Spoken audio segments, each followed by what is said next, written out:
America से एक ऐसी खबर आ रही है जिसका असर सिर्फ वहां के किसानों तक सीमित नहीं रह सकता, क्योंकि मामला है खाद और ईंधन की बढ़ती लागत का और इसका सीधा असर पड़ सकता है अमेरिका के किसानों के साथ साथ दूसरे देशों पर भी।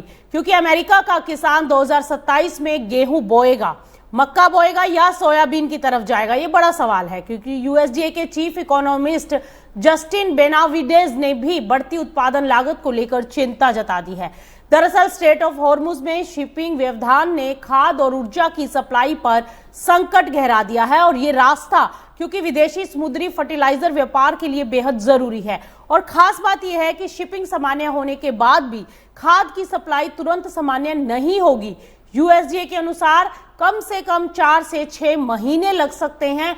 अगर आज वहां पर सब कुछ ठीक होता है तो इसको आगे सप्लाई को नॉर्मल करने में 4 से 6 महीने का वक्त लगेगा। यानी अमेरिकी किसान के सामने सवाल सिर्फ ये नहीं है कि फसल का भाव कितना मिलेगा, अब तो सवाल ये है कि फसल उगाने में खर्च कितना आएगा। और यहीं से शुरू हो जाती है 2027 की बड़ी कहानी। अमेरिका में अगर खाद और ईंधन महंगा रहा तो किसान अपनी फसल का क्रॉप मिक्स बदलने पर विचार कर सकते हैं। यानी जिस फसल में लागत के मुकाबले मुनाफे का गणित बेहतर दिखेगा उसका रकबा बढ़ेगा और दूसरी फसल का घट जाएगा। और सबसे ज्यादा नजर तो गेहूं पर है। 2026 में अमेरिकी गेहूं उत्पादन कम रकबे, कमजोर पैदावार और ज्यादा क्रॉप अबेंडनमेंट की वजह से ऐतिहासिक रूप से निचले स्तरों पर जा पहुंचा है। इससे घरेलू गेहूं कीमतों को सपोर्ट मिला है, लेकिन महंगा गेहूं अंतर्राष्ट्रीय बाजार में अमेरिका की कंपटीशन को कमजोर कर रहा है। वहीं मक्का और सोयाबीन की तस्वीर थोड़ी मजबूत है। मक्का को मैक्सिको की खरीद से सपोर्ट मिला, जबकि रिन्यूएबल फ्यूल सेक्टर मक्का और सोयाबीन दोनों की घरेलू मांग को सपोर्ट दे रहा है।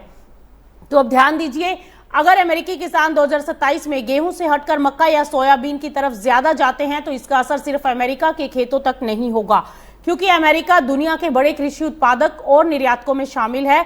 वहां रकबे में बड़ा बदलाव अगर हुआ तो गेहूं, मक्का और सोयाबीन की ग्लोबल सप्लाई, एक्सपोर्ट और कीमतों पर भी असर पड़ेगा। और यहां भारत के लिए भी एक बड़ा कनेक्शन मिलता है। भारत के कमोडिटी बाजार में पहले ही चावल, गेहूं, मक्का, सोयाबीन और खाद से जुड़े बाजार संकेत बेहद अहम है। ऐसे में अगर दुनिया के बड़े उत्पादक देश में किसानों की कॉस्ट बढ़ती है और फसल का रकबा घटता है तो ग्लोबल कमोडिटी मार्केट में एक नई पिक्चर बन सकती है। और अमेरिका की ये खबर इसलिए भी अहम हो जाती है क्योंकि 2027 की फसल का फैसला खेत में बीज डालने से पहले ही शुरू हो चुका है और इस बार किसान की नजर सिर्फ मंडी भाव पर नहीं बल्कि खाद की कीमत पर टिकी है।